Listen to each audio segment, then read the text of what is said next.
श्रीगणेशाय नमः। अथ श्री लक्ष्मीनारायणाष्टोत्तरशतनामस्तोत्रम्। श्रीर्विष्णुः कमलासारङ्गी लक्ष्मीर्वैकुण्ठनायकः पद्मालया चतुर्बाहु श्रीराब्धे तनयाच्युतः इन्दिरा पुण्डरीकाक्ष रमा गरुडवाहनः भार्गवी शेषपर्यङ्को विशालाक्षी जनार्दनः स्वर्णाङ्गी वरदो देवी हरिरिन्दुमुखी प्रभुः सुन्दरी नरकध्वंसी लोकमाता मुरान्तकः भक्तप्रिया दानवारिः अम्बिका मधुसूदनः वैष्णवी देवकी पुत्रो रुक्मिणी केशिमर्दनः वरलक्ष्मी जगन्नाथः कीरवाणी हलायुधः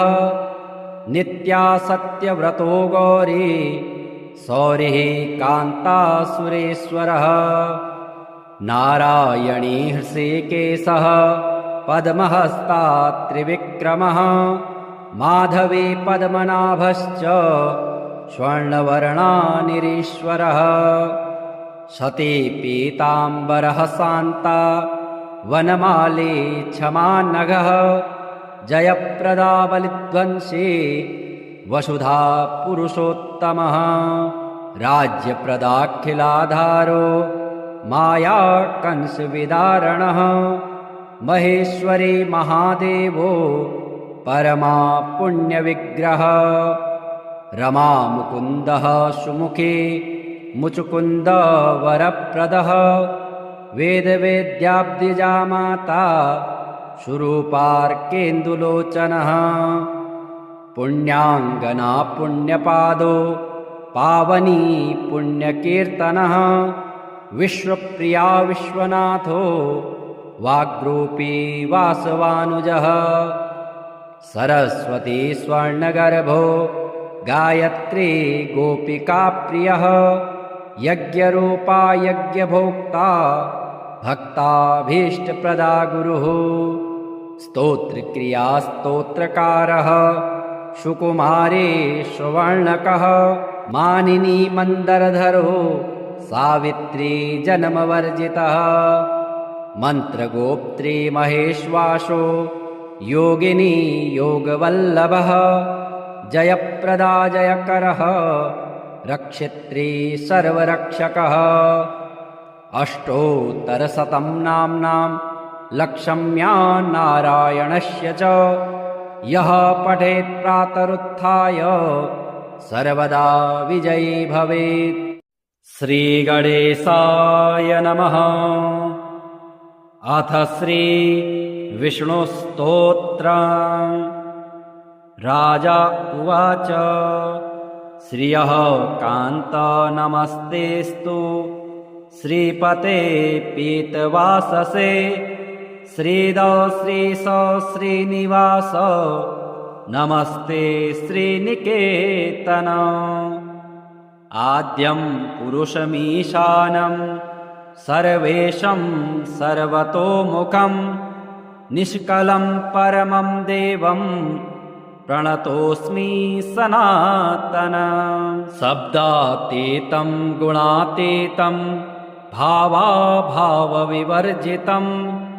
निर्लेपं निर्गुणं सूक्ष्मं सर्वज्ञं सर्वभावनं प्राविणमेघप्रतीकाशं गोब्राह्मणहिते रतं सर्वेषामेव गोप्तारं व्यापिनं सर्वभाविनं शङ्खचक्रधरं देवं गदामूषलधारिणं नमस्येऽहं हृषीकेशं सर्वपापहरं हरिं नागपर्यङ्कशयनं शिरोदार्णवशायिनं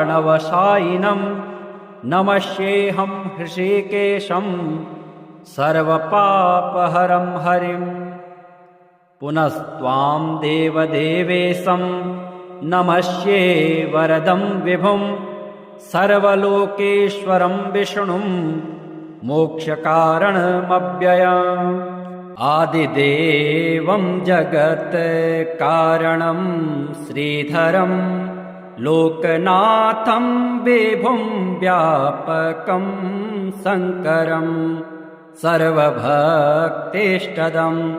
मुक्तिदं माधवं सत्यनारायणं विष्णुमी संभजे सर्वदा लोककल्याणपारायणं देवगोविप्ररक्षार्थसद्विग्रहं दीनहीनात्मभक्ताश्रयं सुन्दरं सत्यनारायणं विष्णुमी संभजे दक्षिणे यस्य गङ्गा शुभा शोभते राजते सारमायस्य वामे सदा यः प्रसन्नाननो भाति भव्यच्युतं सत्यनारायणं विष्णुमी संभजे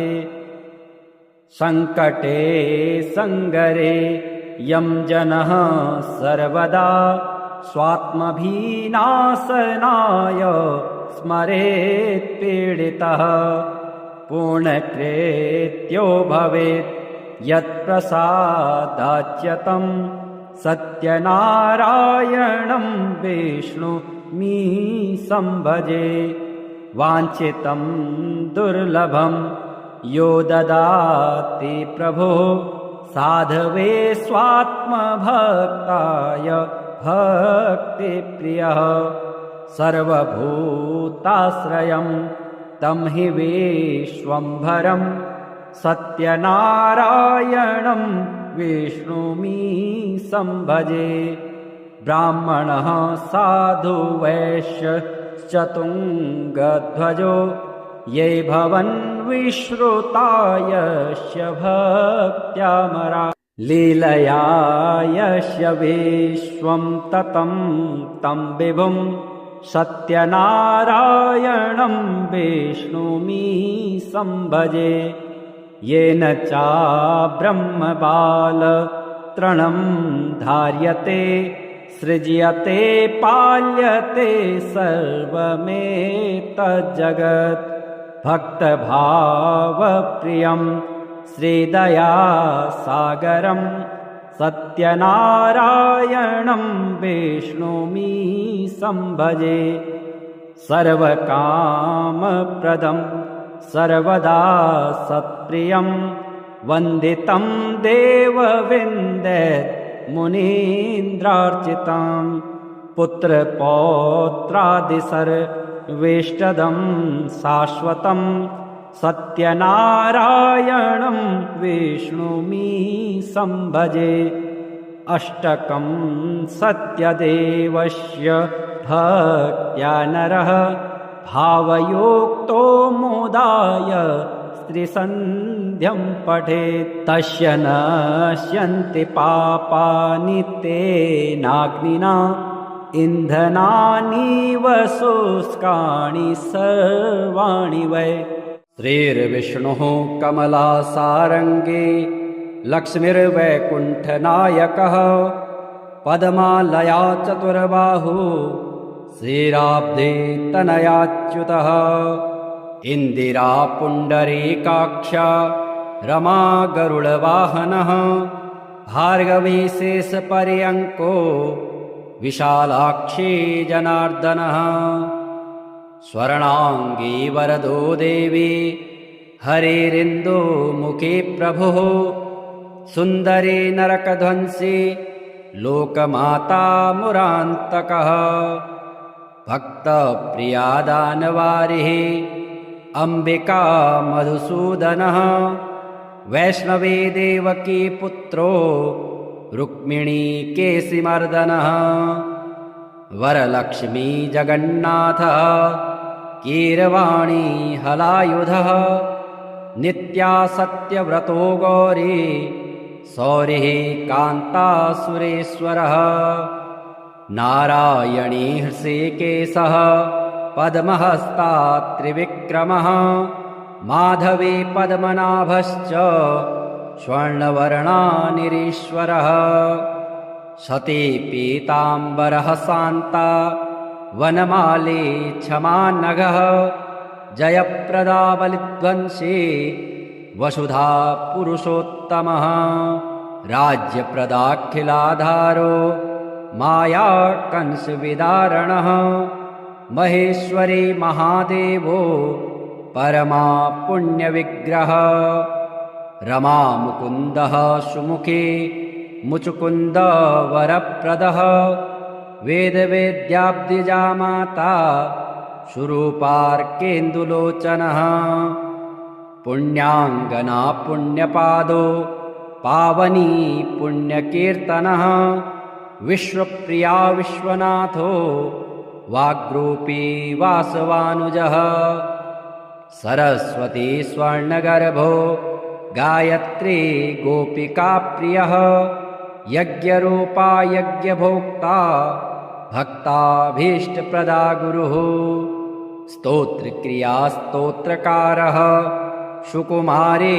सुवर्णकः मानिनी मन्दरधरो सावित्री जन्मवर्जितः मन्त्रगोप्त्री महेश्वासो योगिनी योगवल्लभः जयप्रदा जयकरः रक्षित्री सर्वरक्षकः अष्टोत्तरशतं नाम्नां लक्षम्या नारायणस्य च यः पठेत् प्रातरुत्थाय सर्वदा विजयी भवेत्। श्रीगणेशाय नमः।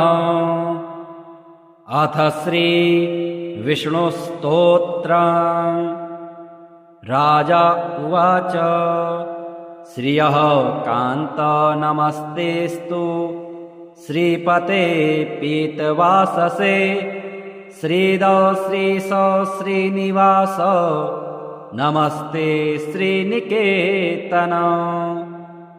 आद्यं पुरुषमीशानं सर्वेशं सर्वतोमुखं निष्कलं परमं देवं प्रणतोऽस्मि सनातनं।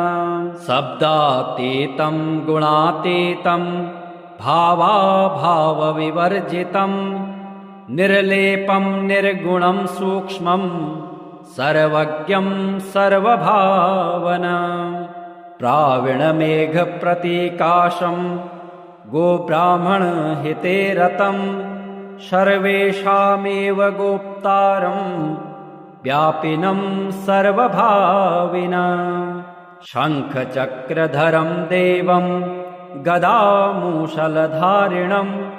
नमस्येऽहं हृषीकेशं सर्वपापहरं हरिं।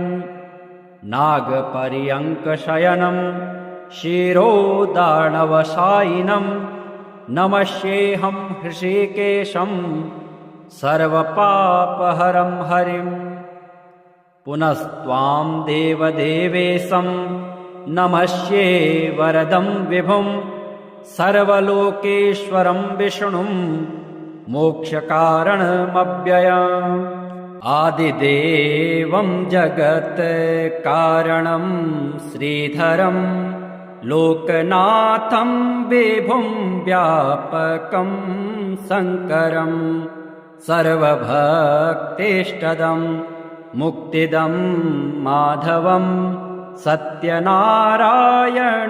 विष्णुमीशं भजे। सर्वदा लोककल्याणपारायणं देवगोविप्ररक्षार्थसद्विग्रहं दीनहीनात्मभक्ताश्रयं सुन्दरं सत्यनारायणं विष्णुमीशं भजे।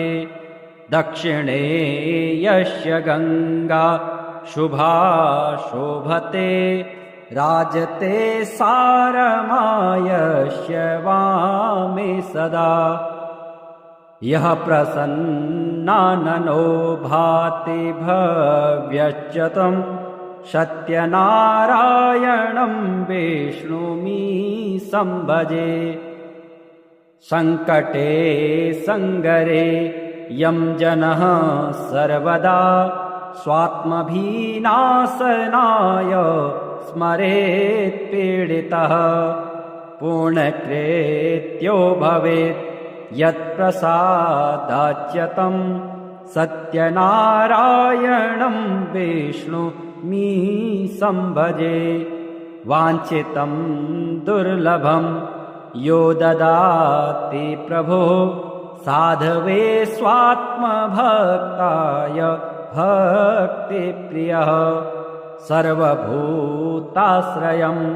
तं हि विश्वम्भरं सत्यनारायणं विष्णुमि संभजे। ब्राह्मणः साधु वैश्यश्चतुङ्गध्वजो ये भवन् विश्रुता यस्य भक्त्यामरा लीलया यस्य विश्वं ततं तं विभुं सत्यनारायणं विष्णुमि संभजे। येन चाब्रह्मबालतृणं धार्यते सृज्यते पाल्यते सर्वमेतज्जगत् भक्तभावप्रियं श्रीदयासागरं सत्यनारायणं विष्णुमि संभजे। सर्वकामप्रदं सर्वदा सत्प्रियं वन्दितं देवविन्दे मुनीन्द्रार्चितं पुत्रपौत्रादिसर्वेष्टदं शाश्वतं सत्यनारायणं विष्णुमि संभजे। अष्टकं सत्यदेवस्य भक्त्या नरः भावयोक्तो मोदाय स्त्रीसन्ध्यं पठेत् तस्य नश्यन्ति पापानि तेनाग्निना इन्धनानीव शुष्काणि सर्वाणि वै।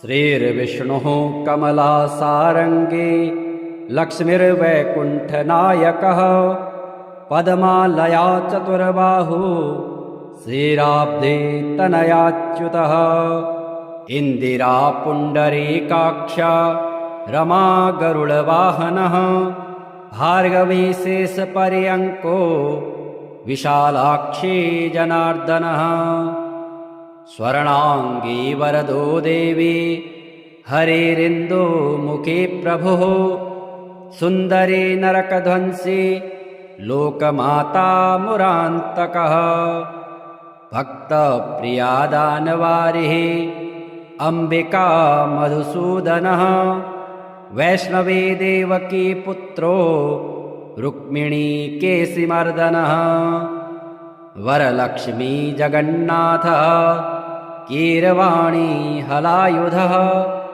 नित्या सत्यव्रतो गौरी सौरिः कान्तासुरेश्वरः नारायणी हृषीकेशः पद्महस्ता त्रिविक्रमः माधवी पद्मनाभश्च स्वर्णवर्णानिरीश्वरः सती पीताम्बरः शान्ता वनमाली क्षमानघः जयप्रदा बलिध्वंसी वसुधा पुरुषोत्तमः राज्यप्रदाखिलाधारो माया कंसविदारणः महेश्वरी महादेवो परमा पुण्यविग्रह रमा मुकुन्दः सुमुखी मुचुकुन्द वरप्रदः वेदवेद्याब्दिजा माता सुरूपार्केन्दुलोचनः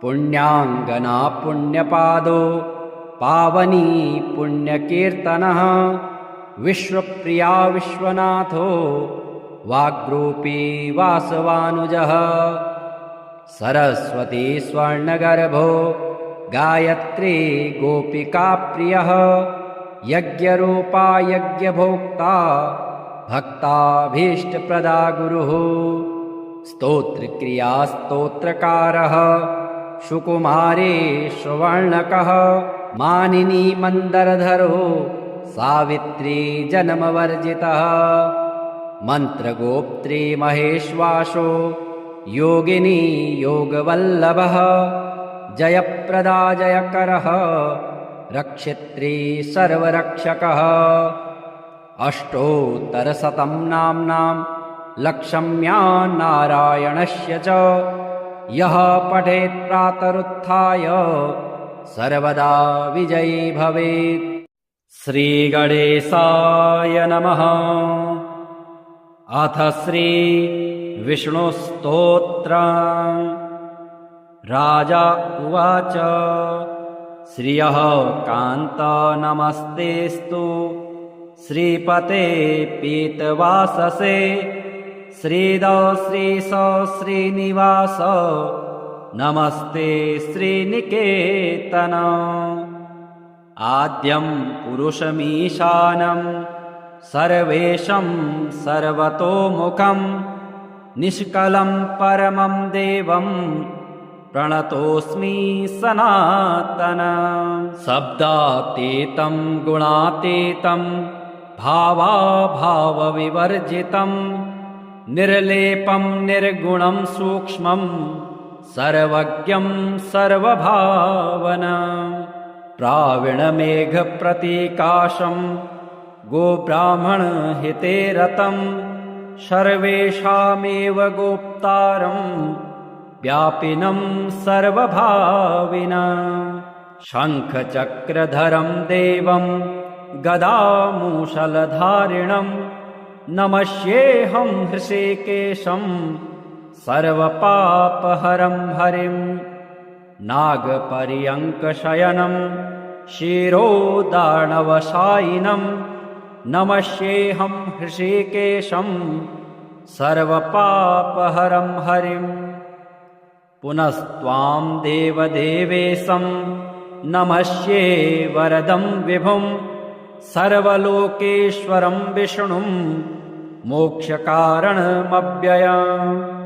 आदिदेवं जगत्कारणं श्रीधरं लोकनाथं विभुं व्यापकं शङ्करं सर्वभक्तेष्टदं मुक्तिदं माधवं सत्यनारायणं विष्णुमी संभजे। सर्वदा लोककल्याणपारायणं देवगोविप्ररक्षार्थसद्विग्रहं दीनहीनात्मभक्ताश्रयं सुन्दरं सत्यनारायणं विष्णुमी संभजे। दक्षिणे यस्य गङ्गा शुभा शोभते राजते सारमायस्य वामे सदा। यः प्रसन्नाननो भाति भव्यश्च तं सत्यनारायणं विष्णुमी संभजे। सङ्कटे सङ्गरे यं जनः सर्वदा स्वात्मभिनाशनाय स्मरेत् पीडितः पूर्णकृत्यो भवेत् यत्प्रसादाच्यतं सत्यनारायणं विष्णुमी संभजे। वाञ्छितं दुर्लभं यो ददाति प्रभो साधवे स्वात्मभक्ताय भक्तिप्रियः। सर्वभूताश्रयं तं हि विश्वम्भरं सत्यनारायणं विष्णुमी संभजे। ब्राह्मणः साधु वैश्यश्चतुङ्गध्वजो ये भवन् विश्रुता यस्य भक्त्यामरा। लीलया यस्य विश्वं ततं तं विभुं सत्यनारायणं विष्णुमि सम्भजे। येन चाब्रह्मबालतृणं धार्यते सृज्यते पाल्यते सर्वमेतज्जगत्। भक्तभावप्रियं श्रीदयासागरं सत्यनारायणं विष्णुमि सम्भजे। सर्वकामप्रदं सर्वदा सत्प्रियं वन्दितं देवविन्दत् मुनीन्द्रार्चितं।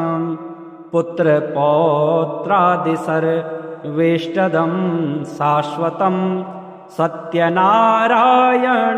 विष्णुमि सम्भजे।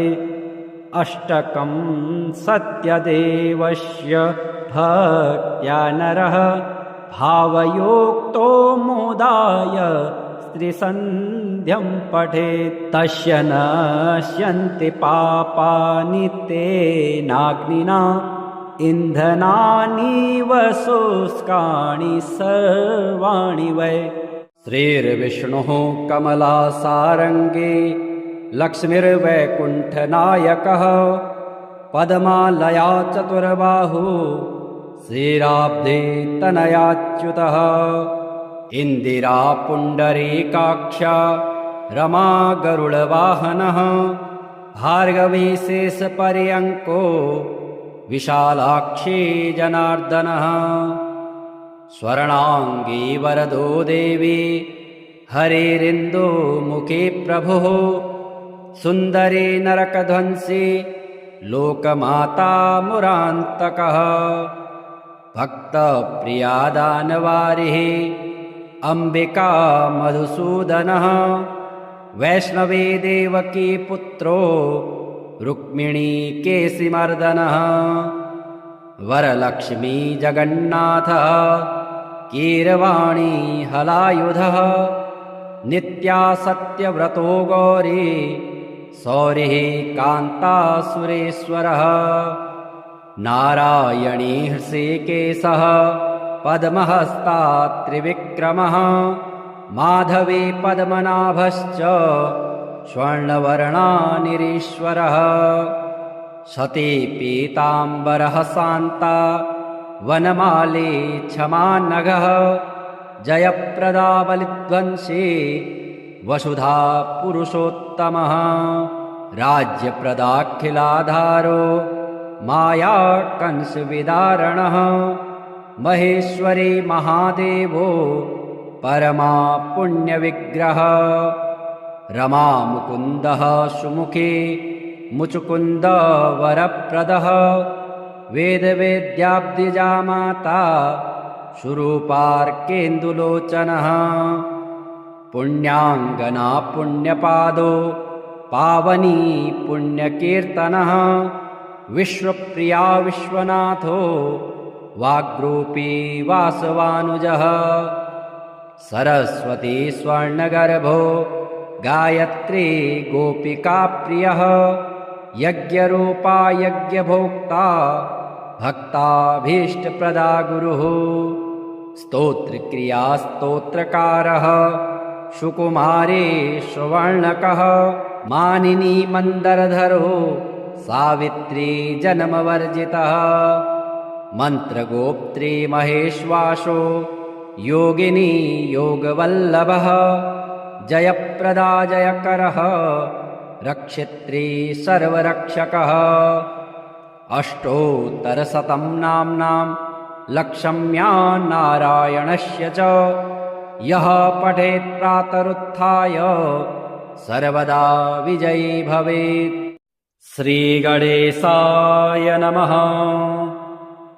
अथ श्री विष्णुस्तोत्रम्। राजा उवाच श्रियः कान्त नमस्तेस्तु श्रीपते पीतवाससे श्रीद श्रीश श्रीनिवास नमस्ते श्रीनिकेतन। आद्यं पुरुषमीशानं सर्वेशं सर्वतोमुखं निष्कलं परमं देवं प्रणतोऽस्मि सनातनं। शब्दातीतं गुणातीतं भावाभावविवर्जितं निर्लेपं निर्गुणं सूक्ष्मं सर्वज्ञं सर्वभावनं। प्राविणमेघप्रतीकाशं गोब्राह्मणहिते रतं सर्वेषामेव गोप्तारं व्यापिनं सर्वभाविनं। शङ्खचक्रधरं देवं गदामूषलधारिणं नमस्येऽहं हृषीकेशं सर्वपापहरं हरिं। नागपर्यङ्कशयनं शिरोदार्णवशायिनं नमस्येऽहं हृषीकेशं सर्वपापहरं हरिम्। पुनस्त्वां देवदेवेशं नमस्ये वरदं विभुं सर्वलोकेश्वरं विष्णुं मोक्षकारणमव्ययम्। आदिदेवं जगत्कारणं श्रीधरं लोकनाथं विभुं व्यापकं शङ्करं सर्वभक्तेष्टदं मुक्तिदं माधवं सत्यनारायणं विष्णुमी संभजे। सर्वदा लोककल्याणपारायणं देवगोविप्ररक्षार्थसद्विग्रहं दीनहीनात्मभक्ताश्रयं सुन्दरं सत्यनारायणं विष्णुमी संभजे। दक्षिणे यस्य गङ्गा शुभा शोभते राजते सारमायस्य वामे सदा। यः प्रसन्नाननो भाति भव्यच्युतं सत्यनारायणं विष्णुमी संभजे। सङ्कटे सङ्गरे यं जनः सर्वदा स्वात्मभिनाशनाय स्मरेत् पीडितः पूर्णकृत्यो भवेत् यत्प्रसादाच्यतं सत्यनारायणं विष्णुमी संभजे। वाञ्छितं दुर्लभं यो ददाति प्रभो साधवे स्वात्मभक्ताय भक्तिप्रियः। सर्वभूताश्रयं तं हि विश्वम्भरं सत्यनारायणं विष्णुमी संभजे। ब्राह्मणः साधु वैश्यश्चतुङ्गध्वजो ये भवन् विश्रुतायस्य भक्त्यामरा। लीलया यस्य विश्वं ततं तं विभुं सत्यनारायणं विष्णुमी संभजे। येन चाब्रह्मबालतृणं धार्यते सृज्यते पाल्यते सर्वमेतज्जगत्। भक्तभावप्रियं श्रीदयासागरं सत्यनारायणं विष्णुमी संभजे। सर्वकामप्रदं सर्वदा सत्प्रियं वन्दितं देवविन्दत् मुनीन्द्रार्चितं। पुत्रपौत्रादिसर्वेष्टदं शाश्वतं सत्यनारायणं विष्णुमी संभजे। अष्टकं सत्यदेवस्य भक्त्या नरः भावयोक्तो मोदाय स्त्रीसन्ध्यं पठेत् तस्य नश्यन्ति पापानि तेनाग्निना इन्धनानीव शुष्काणि सर्वाणि वै। श्रीर्विष्णुः कमलासारङ्गे लक्ष्मीर्वैकुण्ठनायकः पद्मालया चतुर्बाहु श्रीराब्धे तनयाच्युतः इन्दिरा पुण्डरीकाक्ष रमा गरुडवाहनः भार्गवी शेषपर्यङ्को विशालाक्षी जनार्दनः स्वर्णाङ्गी वरदो देवी हरिरिन्दुमुखी प्रभुः सुन्दरी नरकध्वंसी लोकमाता मुरान्तकः भक्तप्रिया दानवारिः अम्बिका मधुसूदनः वैष्णवी देवकी पुत्रो रुक्मिणी केशिमर्दनः वरलक्ष्मी जगन्नाथः कीरवाणी हलायुधः नित्या सत्यव्रतो गौरी सौरिः कान्तासुरेश्वरः नारायणी हृषीकेशः पद्महस्ता त्रिविक्रमः माधवी पद्मनाभश्च स्वर्णवर्णानिरीश्वरः सती पीताम्बरः शान्ता वनमाली क्षमानघः जयप्रदा बलिध्वंसी वसुधा पुरुषोत्तमः राज्यप्रदाखिलाधारो माया कंसविदारणः महेश्वरी महादेवो परमा पुण्यविग्रह रमा मुकुन्दः सुमुखी मुचुकुन्द वरप्रदः वेदवेद्याब्दिजा माता सुरूपार्केन्दुलोचनः पुण्याङ्गना पुण्यपादो पावनी पुण्यकीर्तनः विश्वप्रिया विश्वनाथो वाग्रूपी वासवानुजः सरस्वती स्वर्णगर्भो गायत्री गोपिकाप्रियः यज्ञरूपा यज्ञभोक्ता भक्ताभीष्टप्रदा गुरुः स्तोत्रक्रिया स्तोत्रकारः सुकुमारी सुवर्णकः मानिनी मन्दरधरो सावित्री जन्मवर्जितः मन्त्रगोप्त्री महेश्वासो योगिनी योगवल्लभः जयप्रदा जयकरः रक्षित्री सर्वरक्षकः अष्टोत्तरशतं नाम्नां लक्ष्म्या नारायणस्य च यः पठेत् प्रातरुत्थाय सर्वदा विजयी भवेत्। श्रीगणेशाय नमः। अथ श्री विष्णुस्तोत्रम्। राजा उवाच श्रियः कान्त नमस्तेस्तु श्रीपते पीतवाससे श्रीद श्रीश श्रीनिवास नमस्ते श्रीनिकेतन। आद्यं पुरुषमीशानं सर्वेशं सर्वतोमुखं निष्कलं परमं देवं प्रणतोऽस्मि सनातनं। शब्दातीतं गुणातीतं भावाभावविवर्जितं निर्लेपं निर्गुणं सूक्ष्मं सर्वज्ञं सर्वभावनं।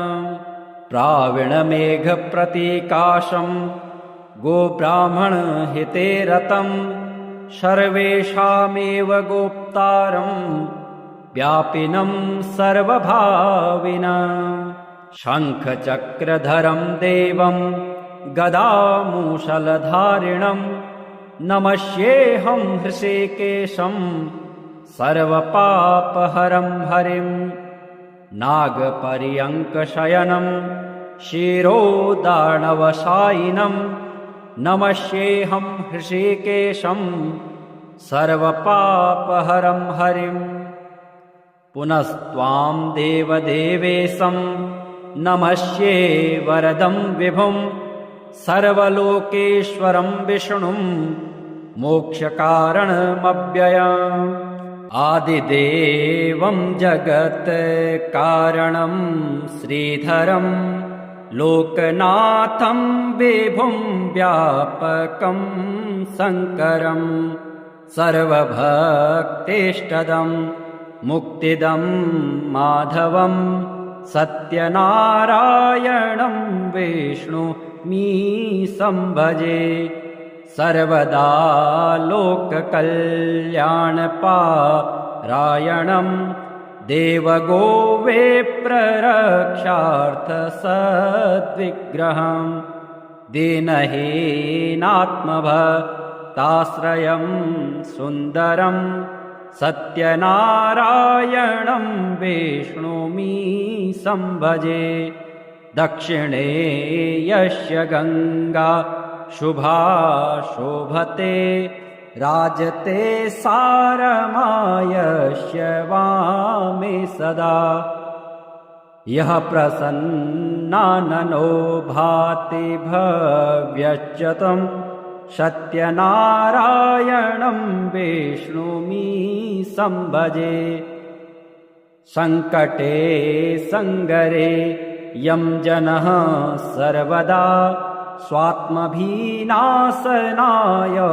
स्मरेत् पीडितः पूर्णकृत्यो भवेत् यत्प्रसादाच्यतं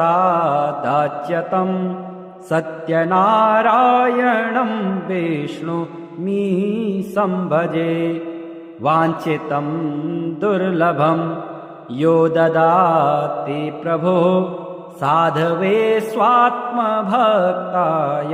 भक्तिप्रियः सर्वभूताश्रयं तं हि विश्वम्भरं सत्यनारायणं विष्णुमी संभजे ब्राह्मणः साधु वैश्य चतुङ्गध्वजो ये भवन् विश्रुतायस्य भक्त्यामरा लीलया यस्य विश्वं ततं तं विभुं सत्यनारायणं विष्णुमी संभजे येन चाब्रह्मबालतृणं धार्यते सृज्यते पाल्यते सर्वमेतज्जगत् भक्तभावप्रियं श्रीदयासागरं सत्यनारायणं विष्णुमी संभजे सर्वकामप्रदं सर्वदा सत्प्रियं वन्दितं देवविन्दत् मुनीन्द्रार्चितं पुत्रपौत्रादिसर्वेष्टदं शाश्वतं सत्यनारायणं विष्णुमी संभजे अष्टकं सत्यदेवस्य भक्त्या नरः भावयोक्तो मोदाय स्त्रीसन्ध्यं पठेत् तस्य नश्यन्ति पापानि तेनाग्निना इन्धनानि शुष्कानि सर्वाणि वै